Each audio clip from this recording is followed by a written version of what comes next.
So quick reminder of what the Microsoft 365 Agents SDK is. When we look at all of these agent components, the Agents SDK specializes in the surround or the shell or the container, essentially all of the work really that is not the AI model and the orchestrator. And it really specializes in these really 6 key areas to really help developers build agents and get them to where they need to go. So this is around authentication. This is around conversation management, state storage, actually managing this concept of an activity or a conversation.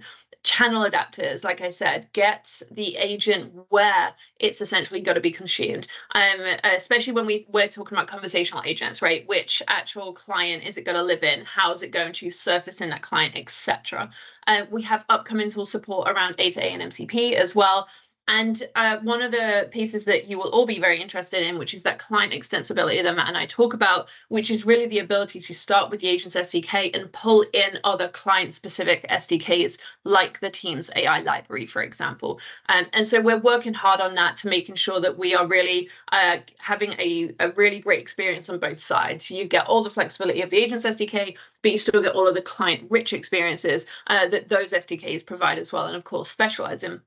And then we also have a dedicated effort around Copilot Studio extensibility, of course. So with that in mind, I'm going to pass over to Matt. Matt's going to cover. We're on the show for across a few different weeks, and this week is around helping you understand how you can start with the Agents SDK, specifically use Foundry and get that to M365 Copilot. So over to you, Matt. Hi there. As you can see, I was playing with it just a little bit earlier. And the agent is communicating, it communicates back and talks back to me, and it's reaching out and talking to Azure. So if this particular agent, what he does is he's, as you can see a little bit above, he's stock prices. He does various stock prices and communicates with stock sites. It is a real agent. It is actually connected. It is actually real data. So what did Apple close at yesterday?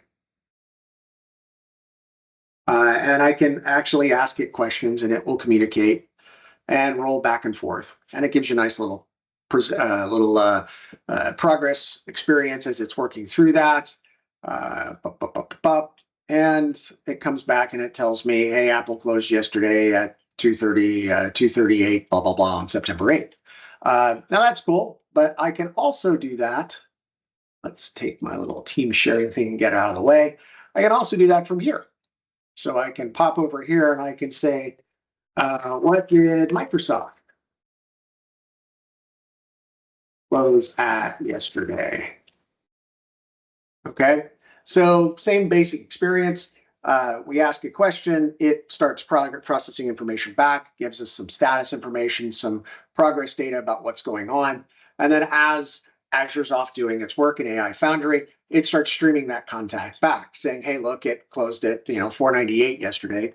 And I could say, what about over the last 2 weeks? Okay, so I didn't give it any additional context aside from just saying, tell me whatever we were just talking about, the same process over the last 2 weeks. And as you can see, it progresses that down and gives me some more information about what's going on over the last 2 weeks. Now, again, if I come back over here into Teams and I say, ask it, what about the last 2 weeks? Okay. And again, different experience. I was just talking about Microsoft in a different channel. It's still me, the user, Matt Barbour, but it's maintaining content that in this channel, I'm talking about Apple, and in that channel, I'm talking about Microsoft.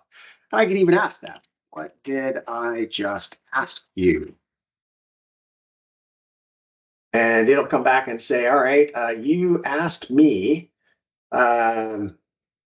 previous about Apple's closing price. You were requesting closing price for the last 2 weeks. So it essentially understands that, oh, that's the context. What did I ask you? Okay.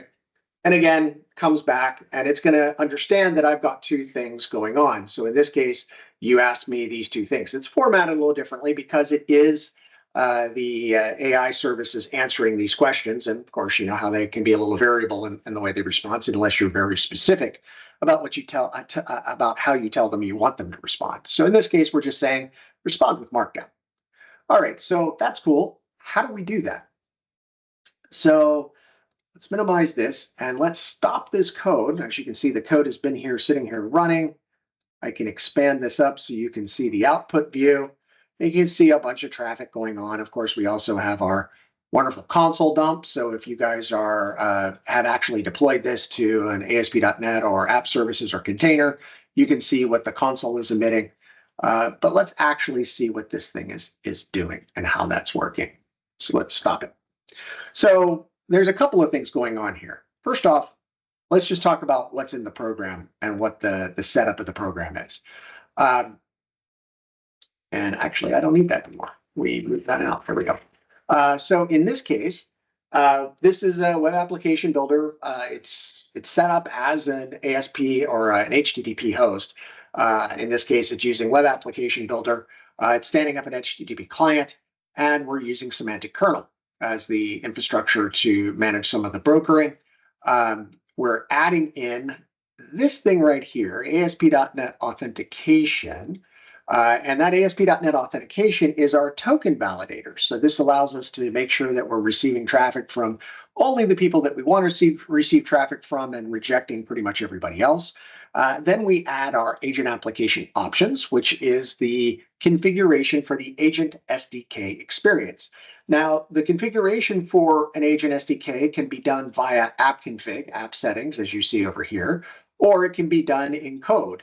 And you can extend this and add an initializer that creates the agent application options object.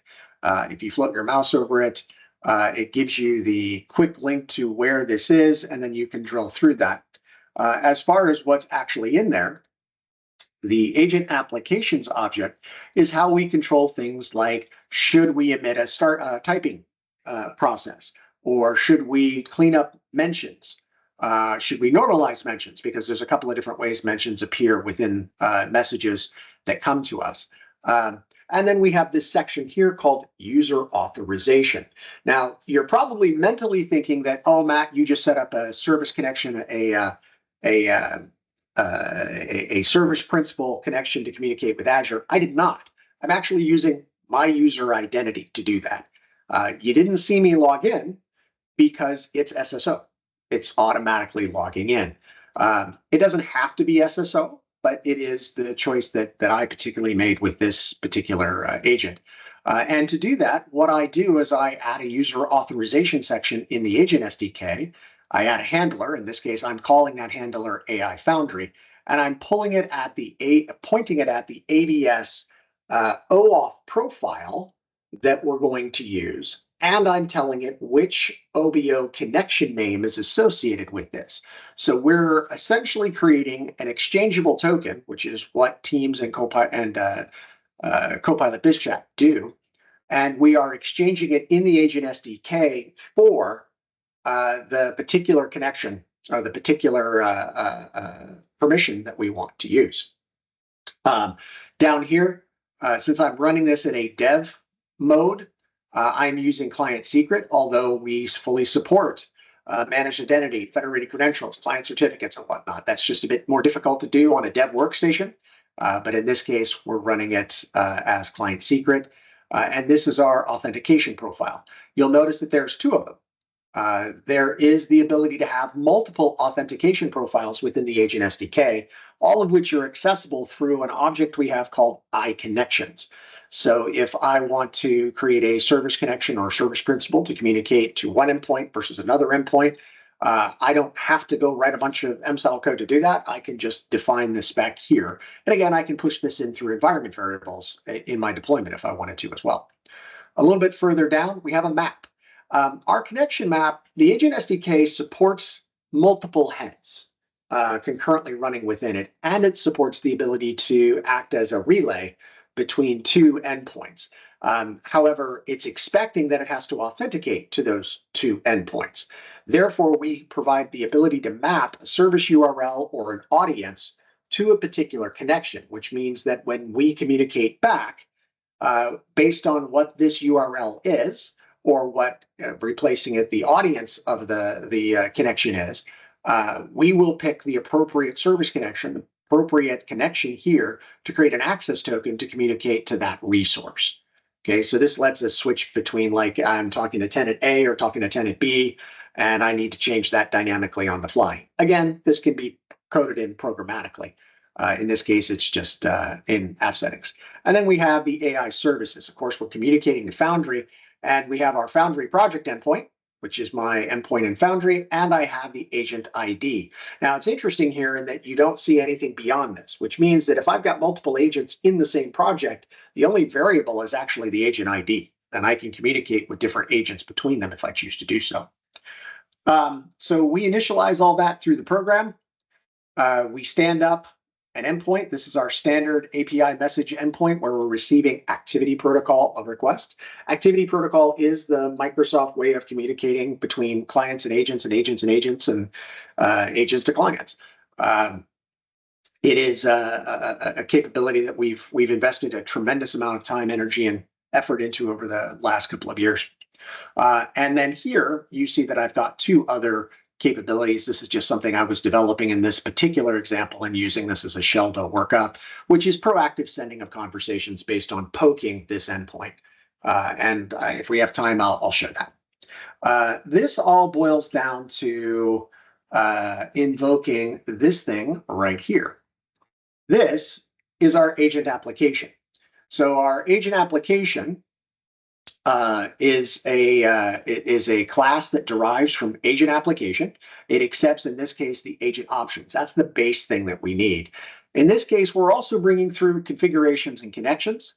And in the case of configuration, we're pulling the connection string out for the endpoint, and we're pulling the agent ID out. Now, again, this is because I built this to work with one Azure AI agent.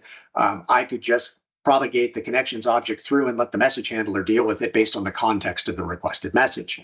The way you'd handle that typically is you'd have one LLM and orchestrator that would make the plan at a lower cost that says, hey, I need to go talk to Azure Agent Phil.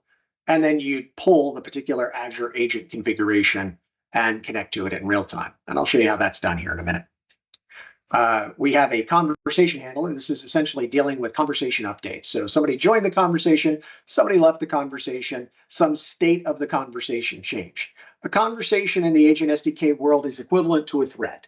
So if you ever hear us use the words thread, session, conversation, they mean all the same thing. It really just depends on where the person talking to is coming from, what point of view they're coming from. If they're thinking about the OpenAI stuff, they typically are thinking about everything as a thread. If they're thinking about things from legacy Microsoft or from the Microsoft activity protocol side, we call them conversations. So you'll see both terms. And then, of course, if you're coming from the services world, it's a session or it's a correlation. So in this case, you have a conversation updated that says when conversation update member added occurs, call the send welcome async. Now, these are our generic handlers. We actually have, these are our more specialized handlers. We actually have several of them. So if I were to pop in here and do on, we have the various ones that we ship straight out of the box. So the on turn error, on turn action, message reactions, handoff events, on events, conversation updated, so on and so forth. Before turn, after turn, and so on and so forth. These all share a very similar pattern. So for example, in the case of on event, you will see that there is the event name that we care about, the route handler, which is the function that's going to deal with this. This could be a Lambda. It does not have to be, as I've done here, a route handler. The rank of execution. This supports some future features that we have if we have multiple conversation or multiple handlers that hit the same thing. Allowing us to prioritize which one gets called first. And then the auto sign-in handlers. Now, the auto sign-in handlers is the way that we say, hey, before you call this piece of customer code, this piece of developer-created code, you must resolve the user identity associated with it, or identities. It is an array, so I can pass multiples in. Now, this lets me say, hey, before I go in here, I have to have the SSO identity, I have to have the GitHub identity, and I have to have, let's say I wanted to have a Facebook identity. I need all of those before I get in here. So this would then correlate to configuration that we have in ABS that we then propagate on. Okay. Moving on down.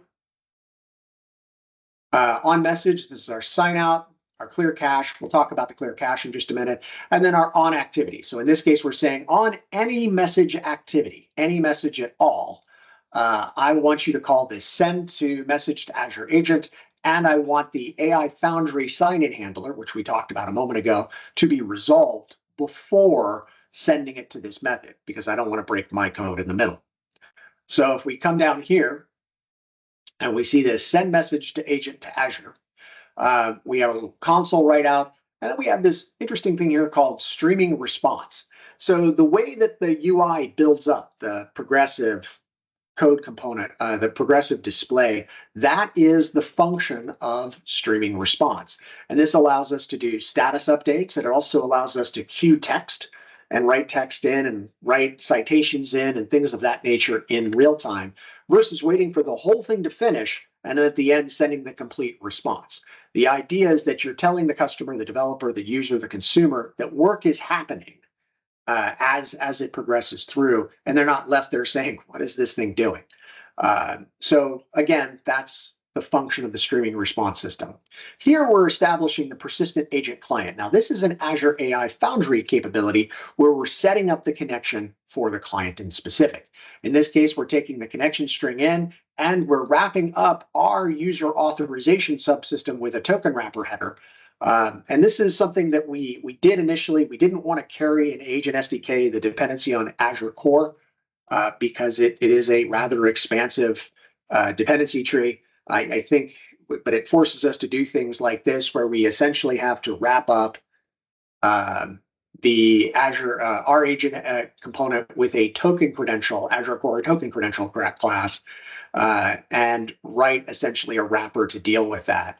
This is actually the Agent SDK code, which is at the end of the day, what we're doing is we are calling a subsystem that we have called user authorization.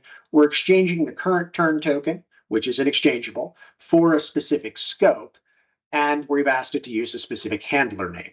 Okay. In this case, the scope we are exchanging for is the one that's being asked for in the request context. And because it's asking for default, this is a challenge with AI Foundry's way AI Foundry does things today. We have to grab a scope, the only scope that we can grab that allows us to talk to AI Foundry, but it wants, it is set up for user impersonation, and we need to swap what the product wants, which is .default, for user impersonation, so that we can resolve the scope. Then we pass that on through. We return the access token in the correct form to the client when it's needed. Next is we have to go get the model. Now, this is actually a heavy operation in AI Foundry. For whatever reason, the persistent client wants to download the actual agent model and all of its configurations and components to the local client. And the downside of that is the resulting object is actually not serializable by us today. We're working with the team over there to say, hey, please give us a handler so that we can serialize this into our local cache so that we don't have to pay this 2 or 3 second operation on every turn. And in the meantime, what we've done is we've created a local persistent cache in memory in the agent itself, where we check to see if we already downloaded the model for that particular agent by ID. And if we have, great. If we haven't, you see this message, arranging the deck chairs, because now we have to go get the model here and pull that down. And this, again, is a expensive operation comparatively to what your user expects. That can take a couple of seconds to get this job done. If we already have it, or once we've resolved it, we create the Azure AI agent. Again, this is AI Foundry-based code. We're passing in the model and the project client. We then establish the thread that we're working with. Now, this is where we're using the conversation state of the Agent SDK, and we're saying if we already have the thread, great, return the thread ID. If we don't, return a null, and we will pass and create an agent thread without the thread ID, or if we do, we'll create it with the thread ID that we have. So this allows us to take a conversation that we're interacting with and spread that across multiple nodes and the Agent SDK will keep the thread ID connected to the conversation. And it's also how you were seeing us talk to Apple in one channel and then talk to Microsoft in a different channel, in the fact that those conversations were independent and kept separate. The flagging the stock traders down is essentially I've got everything's put together, and now I'm actually going to make my call out to AI Foundry. We set up our context, our chat message that we're going to send in, which is the incoming request that I typed in.